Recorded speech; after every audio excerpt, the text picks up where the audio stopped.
This week we're going to talk about take this cup away. And I think each of us, at some point in time in our life, have probably faced circumstances that we thought were absolutely insurmountable. Can't escape them, can't go around them, can't ignore them, and we just feel that we're trapped. And so what do? Maybe you cry out to take this cup away from me. And it was that thinking that kind of led to me writing this lesson for you this morning. And it's taken from Mark chapter 14, verses 32 through 36. And as you also know, I from time to time will use different translations. My study Bible is the New King James Version because there's just a comfort for me with the old King James, but, eliminating some of the these and the thous. But sometimes there are other translations and sometimes transliterations that render the text somehow more impactful for me. And hopefully this is for you, because this is taken from a translation called The Message. They came to an area called Gethsemane. And Jesus told his disciples, just sit here while I pray.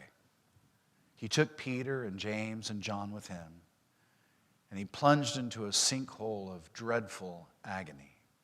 He told them, I feel bad enough right now to die. Stay here and keep vigil with me. Going a little ahead, he fell to the ground and prayed for a way out. Papa, Father, you can't you? Get me out of this. Take this cup away from me. But please, not what I want. What do you want? So I wanted to give you some encouraging instructions in case you come into circumstances that I'm about to explain. For instance, the next time that an octopus traps you on the ocean floor, do not panic. Just tumble into a flurry of somersaults, because unless you're wrapped in this grip of a fearfully strong arm or two, by doing somersaults, you'll escape with only a few suction marks. Here's more good news. You can foil your next UFO abduction by staring straight into the invader's eyes. But you need to watch your thoughts, because we know that some aliens can actually read minds. And then, although gorillas can't read your mind, they can grab you like a vice. For instance, the grip of a silverback gorilla is like padlock tight. And your only hope of escape is to stroke your captor's arm while loudly smacking your lips. Because as we know, primates are fastidious groomers, so hopefully the gorilla will interpret your actions as maybe a spa treatment. And if not any of those things, things could be worse. You could be falling from the sky in a malfunctioning parachute. You could be trapped in a plummeting elevator. You could be buried alive in a steel casket. You could be facing your absolute worst case scenario. And I think we all have them. Situations of ultimate desperation. And that is why a book that was written in 2007 was such a huge success. The name of the book? Complete Worst Case Scenario Survival Handbook. And as the excerpts from that book that I was sharing with you about gorillas and aliens and UFOs and octopuses. And thanks to that book, I know now how to react to a grabbing gorilla or an abducting alien. And I've shared now this knowledge with you, so now you know as well. But the odds of those things happening are so remote that I really haven't lost a lot of sleep over them. I mean, I ponder other gloomy possibilities. Growing, candidly, senile is one of them. I mean, the thought of growing old doesn't bother me. I don't mind losing my youth or my hair because, I mean, that's already happening. But the thought of losing my mind, I don't want to end up that way. And some of us have these lurking fears, this uninvited Loch Ness monster that appears in our life. Not your pedestrian anxieties of daily deadlines and the common cold, but the lingering horror of some inescapable situation. It's illogical, it's inexplicable, but it's undeniable nonetheless. So, what's your worst fear? What's your biggest fear? The fear of unemployment? The fear of heights for some? The fear that you'll never find the right spouse or enjoy good health? The fear of being trapped or abandoned or maybe forgotten altogether? These are very real fears, and they are born out of very legitimate concerns. But left unchecked, they metastasize into obsessions because the difference between being prudent and being paranoid is razor thin. Prudence, for instance, wears a seatbelt. Paranoia avoids cars altogether. Prudence washes with soap. Paranoia avoids all human contact. Prudence saves for old age. Paranoia hoards even trash. Prudence prepares and plans. Paranoia panics. Prudence calculates the risks and takes the plunge. With paranoia, you don't even enter the water. And I think that was Jesus' choice. But he did more than just speak about fear. Jesus faced his fear. The decisive acts of the gospel drama were really played out on two stages. One was Gethsemane, and the other is Golgotha's cross. Friday's cross witnessed the severest of suffering, but Thursday's garden staged the profoundest fear. It was there among the olive trees that Jesus fell to the ground. He prayed that, if it were possible, the awful hour awaiting him might pass him by. Abba, Father, he cried out, everything is possible for you. Please take this cup of suffering away from me. Yet I want your will to be done, not mine. Mark, again, chapter 14, verses 35 and 36. Mark paints the picture of Jesus as almost pale-faced and trembling. In Mark chapter 14, verse 33, Mark says horror came over him. The word horror is used for a man who is rendered helpless, disoriented, who's agitated and anguished by the threat of some approaching event. And Matthew also agreed. He described Jesus as depressed and confused. That's in Matthew chapter 26, verse 37. And if you take the Revised Standard Version, the words are translated sorrowful and troubled. Or if you go to the New English Bible, it's anguished and dismayed. We've never seen Jesus like this before, ever. Not in the Galilean storm, not at the demoniac's necropolis, or at the edge of the Nazarene cliff when the crowd was going to push him over the edge. We've never seen Jesus like this, ever. We've never heard those screams. We've never seen eyes so wide. And never, ever, ever have we read a sentence like this. he plunged into a sinkhole of dreadful agony. This is a very weighty moment. God has become flesh, and the flesh is feeling fear full bore. Why? I mean, what could really frighten Christ? It had something to do, church, with a cup.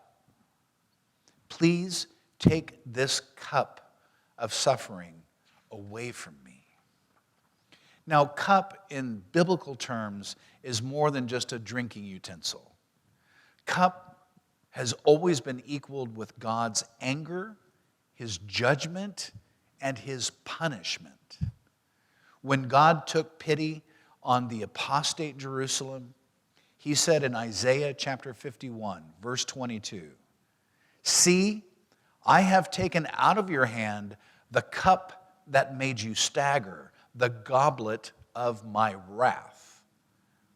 Through Jeremiah, God declared that all nations would drink the cup of his disgust. In Jeremiah chapter 25, verse 15, it says, "Take from my hand this cup filled to the brim with my anger, and make all the nations to whom I send you drink from it." According to John, those who dismiss God must drink the wine of God's anger. It has been poured full strength into God's cup of wrath, and they will be tormented with fire and burning sulfur in the presence of the holy angels and the Lamb. That's what John writes for us in Revelation chapter 14, verse 10. In other words, the cup was Jesus' worst case scenario, to be the recipient of God's wrath. He had never felt God's fury. He didn't deserve to. He'd never experienced isolation from the Father.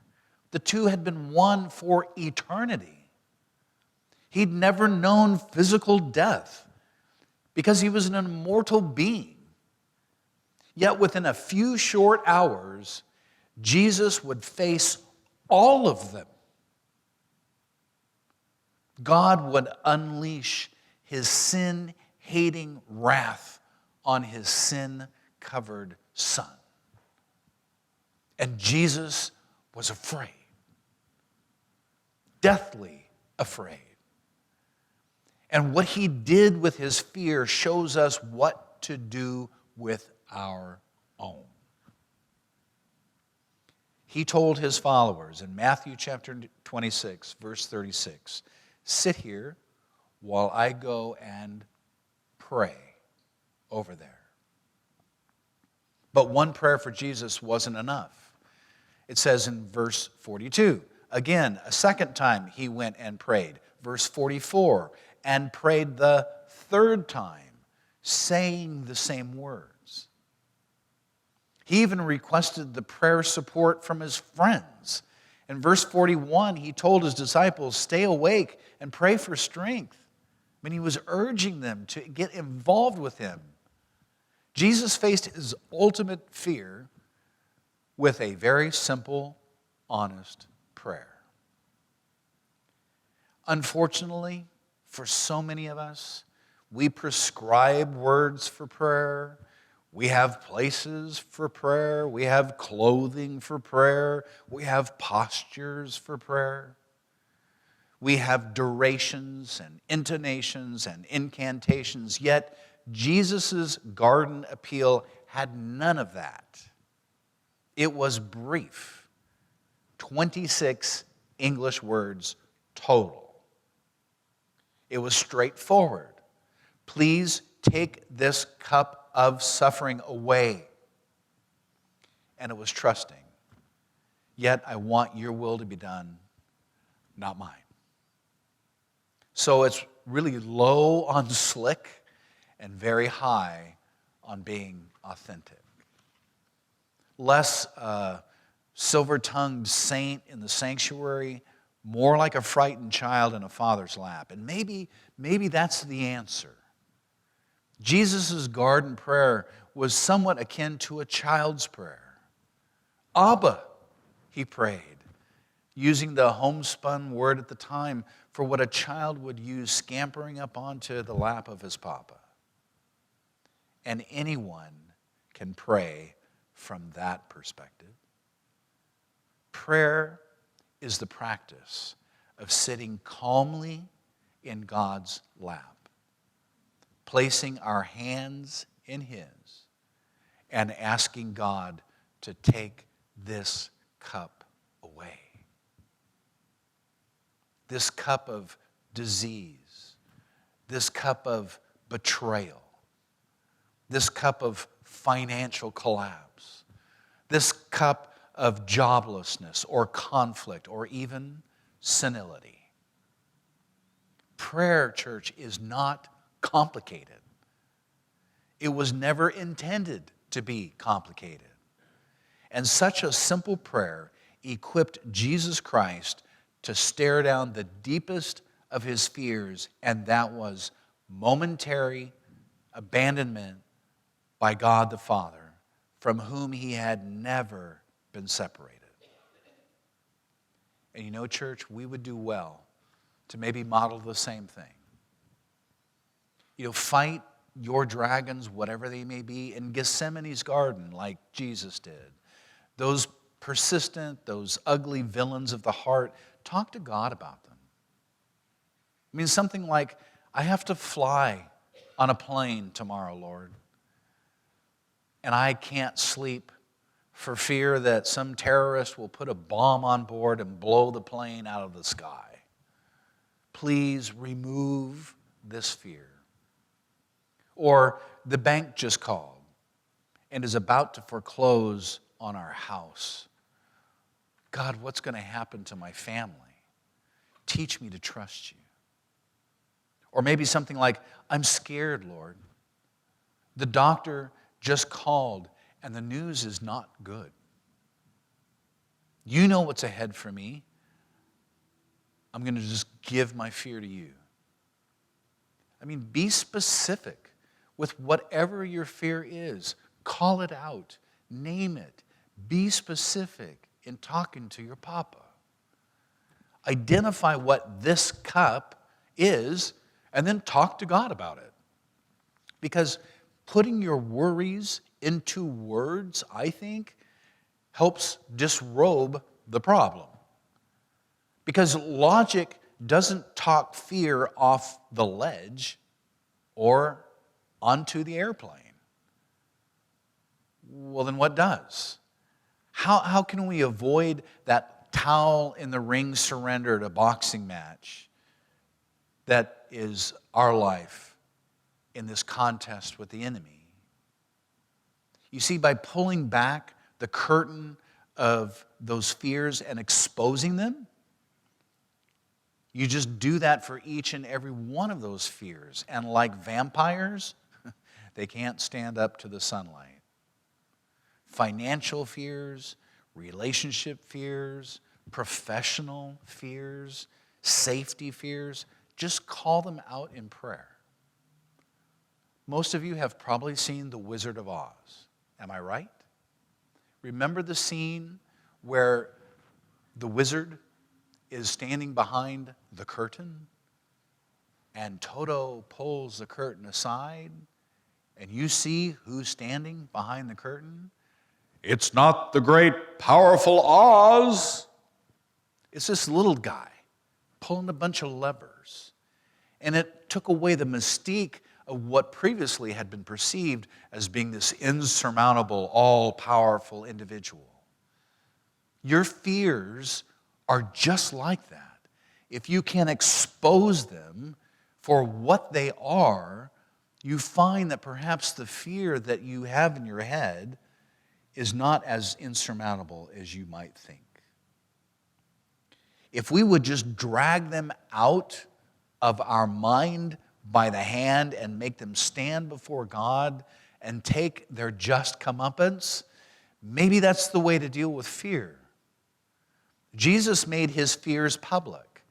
The Hebrew writer interestingly says in Hebrews chapter 5, verse 7, he offered, referring to Jesus, he offered up prayers and petitions with loud cries and tears to the one who could save him from death. In other words, he prayed loudly enough to be heard and to be recorded. I had a client one time who was dreading a letter from the IRS. According to their calculations, he owed them money. Money that my client did not have. He was told to expect a letter from the IRS which would detail the amount of money that he owed. And when the letter arrived, his courage completely failed him. He couldn't bear to open it. So the envelope sat on his desk for 5 days while he twisted and turned in dread and despair. How much could it be, he was thinking. Where would he get the money? How long would he spend in prison? All these things came to his mind for 5 long, grueling days. Finally, he summoned up the gumption to open the envelope. And to his profound relief, he found not a bill to be paid, but a check to be cashed. It turns out the IRS had made a mistake. Go figure. They owed him money, and he'd wasted 5 days of his life in needless fear, dreading something that never happened. A 2019 Penn State University, this study that they did at Penn State just a couple years ago, concluded that 91.4% of worries were false alarms. 91.4%. And of the remaining 8.6% of worries that actually did come true, the outcome was better than expected about a third of the time. And for about 1 in 4 participants in their study, exactly 0 of their worries ever materialized. These findings underscored worry's deceit, in the words of the study's authors. Worry's deceits. Worry can be a deceiver. And the truth is, church, there are very, very few monsters that warrant the fear that we have of them. And as followers of God, you and I have this huge asset at our disposal. And that is, we know in the end, everything is going to turn out all right. Christ has not budged from the throne. Romans 8:28 hasn't evaporated from the Bible. Our problems have always been God's possibilities, always. The kidnapping of Joseph resulted in the preservation of his family from a 7-year famine. The persecution of Daniel led to a cabinet position in which he was in charge largely of the government's affairs. Christ entered the world by a surprise pregnancy and redeemed it through an unjust murder. The Bible teaches us that no disaster is ultimately fatal. Paul penned his final words in the bowels of a Roman prison, chained to a guard within earshot of the executioner's footsteps. That sounds like a pretty worst-case scenario to me, but not for Paul. Here's what he said. God's looking after me. He's keeping me safe in the kingdom of heaven. All praise to him. Praise forever was the encouraging words he was writing to his protege, Timothy, in 2 Timothy chapter 4, verse 18. And from this example alone, Paul chose to trust his Father. The question is, will you? And if so, how will you approach the Father? Maybe crawling up on his lap, calling him Papa and telling him everything that concerns you would be a good first step.